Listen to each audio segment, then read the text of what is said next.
The Tennessee Titans have drafted 2 quarterbacks in back-to-back drafts using the 3rd-round pick last year and a 2nd-round pick this year. What's the difference between Malik Willis and Will Levis? We'll discuss it next on the Locked On NFL Draft Podcast. You are Locked On NFL Draft, your daily podcast covering the NFL Draft. Part of the Locked On Podcast Network, your team every day.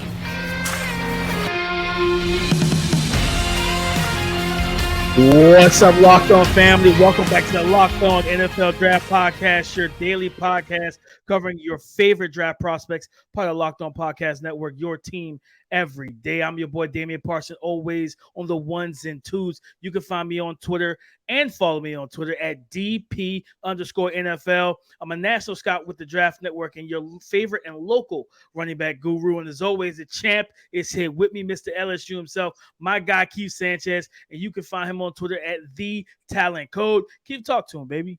What's up, Locked On family? This is Keith Sanchez, senior draft analyst with the Draft Network, man. In 2019, national champ with those LSU Tigers, man. But you know why we're here, right? We're talking about myself, Damian Parsons. We're here to bring you championship content surrounding the NFL draft. And like we say, man, we're in the month of June, right? We in the dog days of the summer, like they like to say, but we still talking draft content. But DP, we got to spin on this one, right? Because we, unfortunately, we were not with our family last year, right? So with a lot of the draft prospects, we didn't get to have in-depth conversations about. And one of the most important positions, or maybe some people say the most important position on the field, is the quarterbacks, right? And we have 4. We have the core 4 quarterbacks that are in prime situations to compete or to start for NFL franchises this year. We're talking about second-year quarterbacks, so from the 2022 NFL draft class, and we want to get into a couple of those guys, but we have to start with, I think, was one of the most odd selections and handling of a young quarterback that we've seen,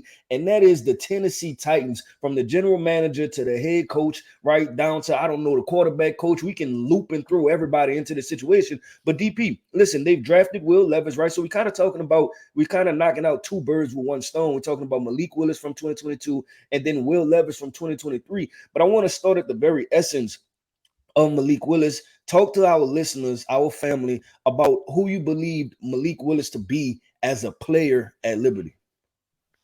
He was a player that was the best athlete on the field. You know what I mean? It showed up time and time again where he had to be Superman. He was not surrounded by a lot of talent. And I think Hugh Freeze, who was the head coach there, who's now at Auburn, even said that they didn't have the offensive line and the necessary or requisite weapons and supporting cast to really for him to grow and shine during his time there. I think he ran 2 different offenses from between the 2 years he was there, and you saw flashes of big time play. You saw the arm talent, the physical run style, the explosive open field running ability as well, and you saw a guy that that lacked some refinement as a quarterback in terms of processing and consistently reading defenses, because he's not playing a lot of high level competition, which made sense because you're at Liberty. You might play 1 or 2 Power 5 schools a year, right? I think in 2021, I think it was, or 2020, he played Virginia Tech, and that's a Power 5 school that usually has a bunch of draftable defenders, and he was the best player on the field that game.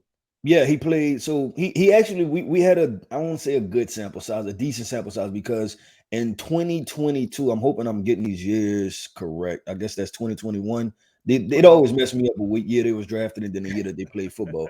But his last year in college, they played Ole Miss, right? And then that didn't necessarily go well. Then the year before, I believe he played North Carolina State and Virginia Tech in the same year, and neither one of those went well. But DP, I want to rewind this, right? Because I want to get back down to the very essence of this conversation. And when we talk about Will Levis being drafted now, Malik Willis, and Malik Willis, quote unquote, can't play for the Tennessee Titans. Will Levis gets drafted, and then this is my conversation, DP, that if I tell you the Titans, if I give you a draft profile, right, and I say an athletic quarterback, I say he's mobile, he has a big arm, like one of the best arms in the class, and then I say that he needs some refinement as a passer and reading coverages, right?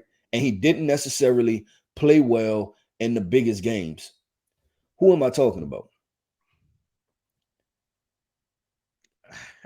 I think That's my point, right? There's a couple. And my point is this, right? You like, because I could have been talking about Will Levis, or I could have been talking about Malik Willis. And my point is this: that if you're going to draft Malik Willis in the 3rd round, right, and then give up on him after a couple months, then you went and drafted somebody that had some similar issues, right? Like as far as Will Levis with the same thing. So I guess with the Tennessee Titans, my point is this, DP, that give both guys a shot, right? Because now we're seeing, and this is why I wanted to have this conversation, because we're seeing videos of these guys throwing the football, right? And then it's kind of like the pendulum is consistently swaying. If you know, if I can explain it like that, meaning that, you know, we're watching these quarterback drills. Malik Willis, you know, he throws it right on the dot, right? Then Will Levis comes in, he throws it over the net, right? Then it's like, yeah, this is all bad, right? Then you watch another player, oh, Malik Willis' footwork so bad, and then it's like, oh, Will Levis' footwork look beautiful. And it's like, listen, you have 2 flawed quarterbacks, right? And that's what Malik Willis was, but that's also what Will Levis is too. So like, give them an opportunity to compete. And that's why we say we're talking about 2nd-year breakouts. Who knows, right? When it comes to that, but you should be building and tailoring the offense. And I think this is going to be a quarterback competition. At the end of the day, I think there's going to be no choice. I think everybody thinks Ryan Tannehill, obviously, he's the most seasoned guy, right? He's the most seasoned, most refined. He's seen more. He's played playoff games, XYZ.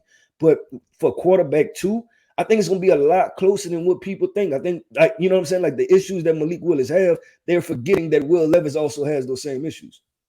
No, yeah, and that's a great point, because that clip of him missing the entire net was like, but I think I use this analogy when you've had conversations leading up to the draft. The thing about Will Levis is that his mechanics will always look crisp. It's aesthetically pleasing. It looks good, right? I'm not a baker. My wife can bake. Keith, guys, my wife can bake.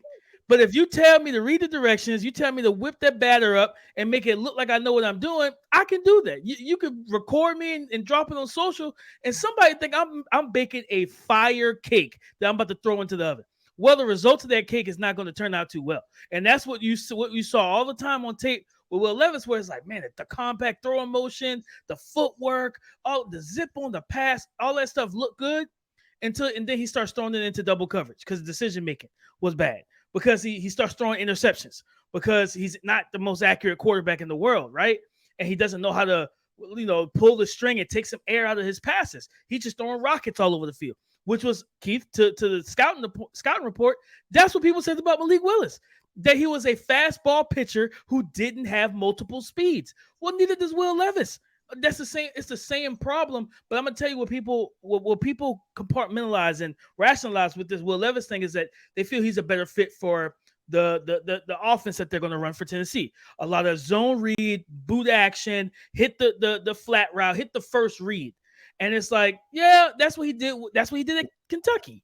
Right. But when you tell him to come off that first read to second to third, that's where he got in trouble.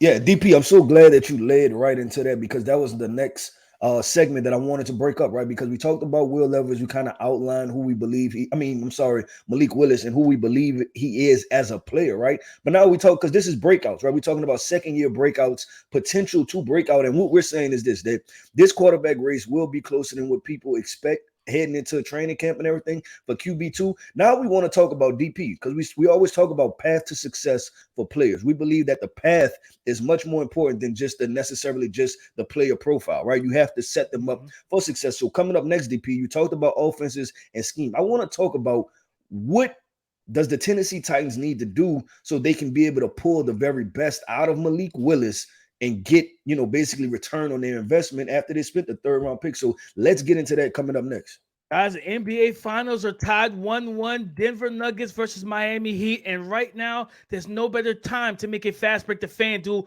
during the finals, because right now, new customers get a no-sweat first bet up to $2,500. That's $2,500 back in bonus bets if your first bet does not win. What do I love about betting on FanDuel? The app gives you great promotions every single day. There's a variety of options that will fit your liking and what you want to do. The app is also safe, secure, and super easy to use. And the best thing about it is getting paid instantly. It's not enough just to win $2,000. I don't want to wait a couple weeks. I don't want to wait a couple days. I really don't even want to wait a couple hours, to be completely honest. I want my money and I want it now. I'd like to get paid instantly. There's no better place to bet on all the playoff action than a America's #1 sportsbook. So all you got to do is visit FanDuel.com/lockedon and get a no sweat first bet up to $2,500. That's FanDuel.com/lockedon. FanDuel is the official sports betting partner of the NBA. All right, Keith. You know, we talked about Malik Willis. So Will Levis. I want to continue to set the stage for you when I ask you this question, right? Because we watched what happened with Malik Willis last year. He, started one game, I believe, one maybe 2 games of seeing action into something to that effect.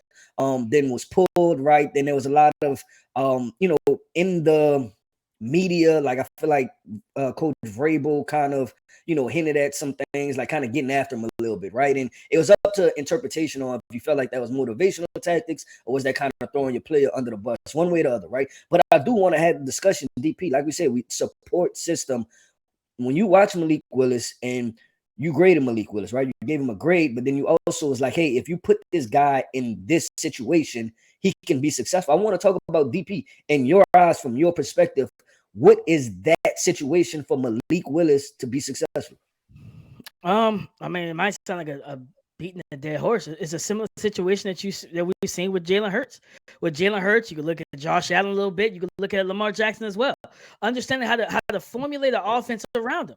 You know what I mean? Like, yes, I'm talking consistent pistol, shotgun, zone read, QB, QB read, QB keepers, different things like that. Get the run game really going, and then allow the RPO game, the arm talent to really get out there and help this young man, help the game slow down.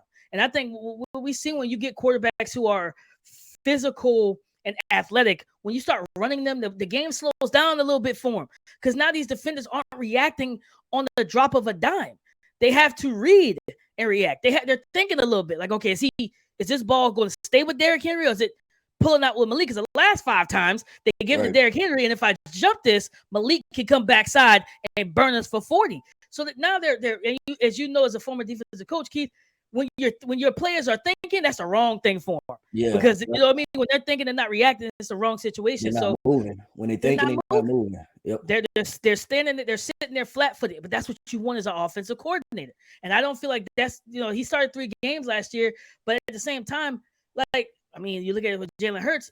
You have a not just a GM and Howie Roseman, but a head coach situation similar to what we saw early in Lamar Jackson's time, but also what we've seen with Josh Allen, a patient coaching staff, right? Now, again, those guys were first round. Well, Jalen was a second round pick. Allen and Lamar were first rounders. But the point is just patience. Like, you gave up on Malik that fast, and I'm gonna tell you, I'm gonna say this, to be completely honest, that's some narcissistic stuff.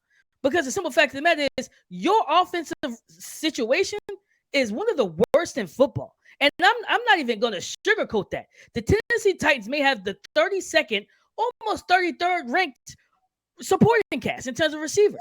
And there's only 32 teams. So it's like, there might be some practice squad receivers that I'll take over their starters outside of Treylon Burks. So it's like, you have Treylon Burks and Chig Okonkwo, but you didn't use Chig for most of the season. Yeah, so that's my main thing, is like giving up on a young player. And it's different when things are rosy, man. You know what I'm saying, Keith? It's you can't. I'll put it in a parable like this. I'm not gonna blame somebody for having bad eating habits and they don't have a lot of money to really get the most healthy foods, right? They're buying on the budget. You know what I mean? Mm-hmm. Like it's not easy to really do those type of things. But when you look at what the Tennessee Titans did, they're like, yeah, we know we didn't give you a lot of help, but you just weren't good, and we're going to blame you for that. And I just don't rock with that. Yeah, and I think that's the tough part. And that's where you like, what we doing, right? And that's why I wanted to have this conversation, especially for our listeners, because I want them to understand, our family, right? Like, start understanding, like, where we at, like, from a philosophy standpoint. Like I said, we talk football, we talk rosters, we talk philosophy, right? And this is a philosophy we talking about going in, right? Like you said, like, y'all have to understand that y'all went somewhat bargain shopping, right? And you needed a guy that can overhaul an entire situation. Like, you have to be realistic with the situation, right? Like, most quarterbacks need a support system. And that's the part where I was like, I want to talk about Malik Willis, because before we just throw this thing at Will Levis and say he's QB2. What were some of the issues at Kentucky, right? We said bad offensive line, no weapons. Well, guess what?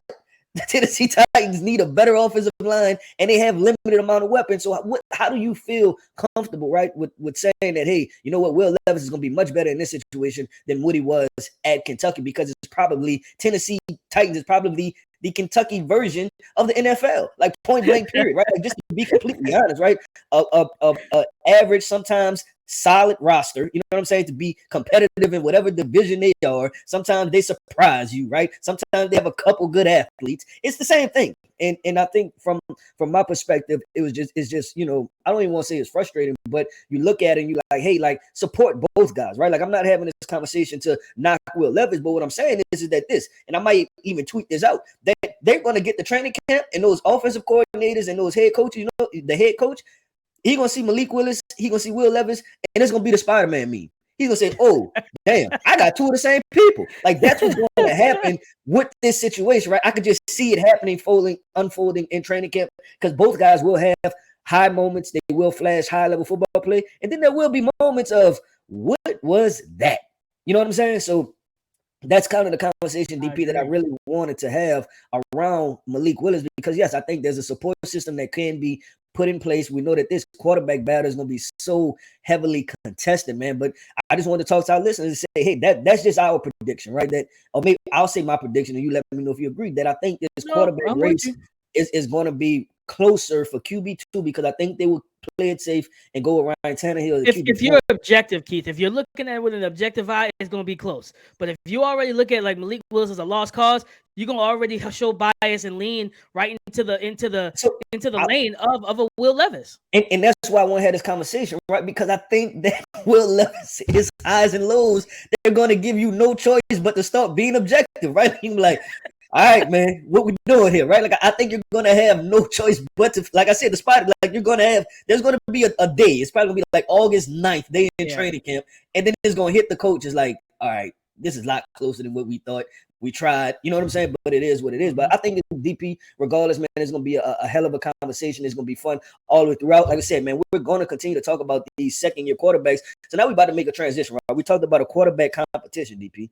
But in hot Atlanta, baby, there is no competition, right? They're just trying to put weapons around Desmond Ridder. So we want to talk about, coming up next, we want to talk about Desmond Ridder, that conversation. What could he be for the Atlanta Falcons? And I'm going to have an interesting comp for him that I don't know if it necessarily fits and works out, but we'll see. So talking about Desmond Ridder coming up next. Desmond Ridder over for the Atlanta Falcons, Keith. You said that you might have a comp for that situation that for him down in the ATL. What was that comp that you have? So I had two comps, DP, that I could not shake when I evaluated Desmond Ridder. It was two people. And one of them is, like I said, is going to be a contradiction, or I guess that's the proper word. The first one was Marcus Mariota. And that's so crazy, right? Because Marcus Mariota was just there and he was sitting behind him. But and that was before Marcus Mariota got with the Falcons. But he reminded, like, from a frame perspective, running ability, right? Just how they were built, arm talent. I thought it was very similar traits. Now, the things that you buy in with Desmond Ridder that I brought in was the intangibles part. And I'm like, listen, intangibles are different to different people. And so when I talk about intangibles, I'm not just saying, oh, he's a good person, right? Like, he stops at the stop sign, right? Like, he doesn't run, you know what I'm saying? Like he does all the right things, right? Like, it's no intangibles talking about from a football character perspective, people being able to bet on him, mental toughness, the mental fortitude, the perseverance, being able to grind things out with his guys. That's what I talk about when I'm talking about football character, and I'm talking about a high character guy. I'm talking about football character, right? And so the other guy, funny enough, we just finished talking about him, but that's a serviceable quarterback. And if the Atlanta Falcons can continue to build his roster out, it's okay. And that was somewhat Ryan Tannehill. Like, that's kind of what I got, the vibe or the play style of what he can contribute to your offense. And like I said, everything is in the moment, right? Like, if I'd have said this 2-3 years ago when the Titans made it to the AFC Championship, I think. And I said Ryan Tannehill, everybody like, okay, cool, that's a starting quarterback, right? But we understand that Ryan Tannehill had 2 bad years. So I'm talking about the upside of Ryan Tannehill that I think Desmond Ridder could be. And if you drafted that in the 3rd round, That's pretty doggone good for the Atlanta Falcons, right? And you just continue to fill it out. You make it to the playoffs, and you just see what happens, right? So many things happen. You're talking about fumble punts. You're talking about kick returns. You're talking about defensive backs falling down, right? You're talking about, runs. And then now they put Bijan. They have Drake London and Kyle Pitts around him. So he has three. And when you look at the drafts, right, DP, of the past 3 years, and maybe this is starting to be a trend with Terry Fontenot, not only is it like he's trying to go best play available, but he's going after guys that fit that height, weight, like kind of that special measure, like that, you know what I'm saying? Like they have that height, weight, speed, athletic testing, like that special mode. Like he's going after those guys because Bijan and Kyle Pitts have it. And then Drake London was the biggest wide receiver that past year. So that's kind of my take on Desmond Ridder. No, those aren't bad takes at all. I mean, the Mariota one, like I said, that was before he suited up for the Falcons. Yeah. And as long as he doesn't play like the Falcons Mariota, he'll be just fine. Because that was atrocious.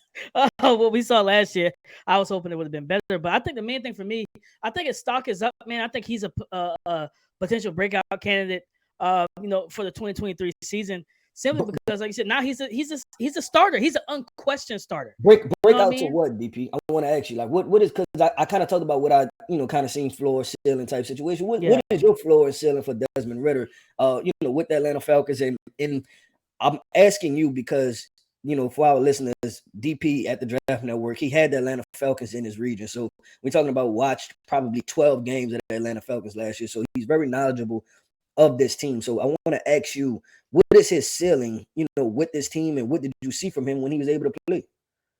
Man, I'm ceiling. I like the Ryan Tannehill. I would take it to like an advance, like kind of a 2 times better situation where it's got the arm talent, the mobility, the deep ball accuracy, which something that's not like accuracy and all that stuff is not a really good strength for Ryan Tannehill, but it is to me for Desmond Ridder. The main thing with the floor is kind of what we seen from I like the Mariota thing to an extent of the floor, not the Falcons version, but like his kind of peak. I think, where he was like serviceable, solid, you know what I mean? But he wasn't a franchise guy. I think that's kind of what you look at the floor. When I watched him when he came in, as the starter, the first, week 15, the first week was against the New Orleans Saints. It was on the road. That's a tough place to play. And it was an okay type of game. It was all right. I mean, he didn't throw for over 100 yards and he threw for 97, but he didn't make a lot of back-breaking mistakes, things of that nature. It just was, okay, this is his first start. He looked a little bit like deer in the headlights. But then traveling the road to Baltimore last year, then you start seeing him pick it up, going 22 for 33, 218. He didn't throw a touchdown He didn't throw a touchdown until the week 18 game, final week of the season when he played Tampa Bay. And I just saw a guy that brought more to the passing game than what Mariota did. And the craziest thing about it, he didn't have Pitts because Pitts was hurt. You know what I mean? They wasted Pitts on Mariota because Mariota was missing Pitts on the Arthur Smith is, I'll say this, he reminds me in terms of as an offensive mind, Greg Roman.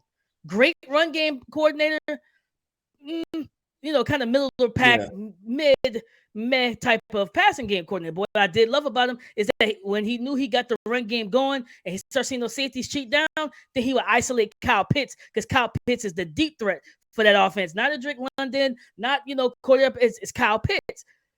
But Mariota missed him. But when you think about when you see, even with Drake London averaged 83 yards per game once Desmond Ridder stepped into the lineup. That was better than what he was averaging with Mariota. So that's why, for me, I think his stock is up. I think he can break out. The main thing in terms of when I say breakout is just being a catalyst for this team winning games. I know people give it to Bijan and everything, but it's going to start and end with Desmond Ridder. Whenever Arthur Smith dials up the deep ball and their isolated shots, got to make those throws. And I believe he can make them. We saw him make them at Cincinnati. He got Alec Pierce and everything. We've seen him make those plays. The biggest thing, Keith and guys, I now close with this is he has to be the catalyst, but Arthur Smith has to give him the opportunities. Yeah, you can't just lead on the run the game 400 times, you know what I mean, and think that's going to win games. And win not just games, but win meaningful games against better offenses. Yeah, I'll say this, man. I trust Arthur Smith to do it, and, we can wrap after this. I'll just make this last statement. I trust Arthur Smith to do it because he got the very best out of Ryan Tannehill. You know what I'm saying? And we got to remember, we've seen some bad Ryan Tannehill. At the end of the day, he got the very best True. out of Ryan Tannehill, and he allowed him to grow and develop. So that's, if you're talking Atlanta Falcons fans, that's the reason why to be, to have some hope going into this 2023 NFL season. No, 100%, man. I'm looking forward to seeing, what Desmond Ridder and that team can do. Hopefully, I'll be able to go to training camp and check those guys out and make kind of a little NFC South little travel guide. You know what I mean? Trying to hit.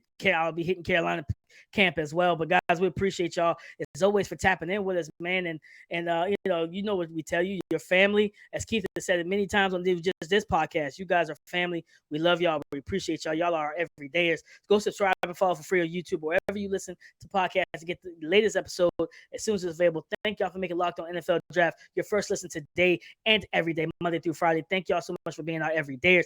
We're going to keep this rolling with second year breakout potential candidates at the quarterback position. We got Brock Purdy. Some people call him Glock Purdy.